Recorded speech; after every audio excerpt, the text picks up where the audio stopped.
బండి సంజయ్ గారు మీరేదైతే మాట్లాడుతుర్రో ఏదైతే భావాజాలానికి సంబంధించి మీరు గద్దర్ గారి గురించి గద్దర్ గారి భావాజాలం గురించి మాట్లాడుతుర్రో అది వింటేనే హాస్యాస్పదంగా ఉంది.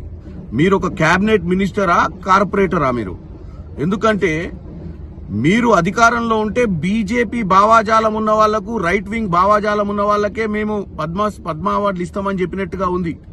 మీరు రాష్ట్రపతిని ప్రధాని చిన్నతనం చేసినట్టుగా ఉంది మీ మాటలు. ఎందుకంటే ఈ దేశంలో మీరు ఈ రోజు డాక్టర్ బాబాసాహెబ్ అంబేద్కర్ గారు కూడా ఒక భావాజాలం కోసం పనిచేసిన వారే, ఒక అట్టడుగు వర్గాల కోసం పనిచేసిన వారే. ఈ రోజు గద్దర్ గారు కూడా గతంలో ఉద్యమం చేసిన వారు, వెనుకబడ్డ వర్గాల కోసం పోరాటం చేసి పాటలు రాసిరు. మధ్యన మీరు పరేడ్ గ్రౌండ్ లో పెడితే మీ నరేంద్ర మోడీ గారి దగ్గర కూడా వచ్చిన విషయాన్ని మీరు మర్చిపోయినట్టు.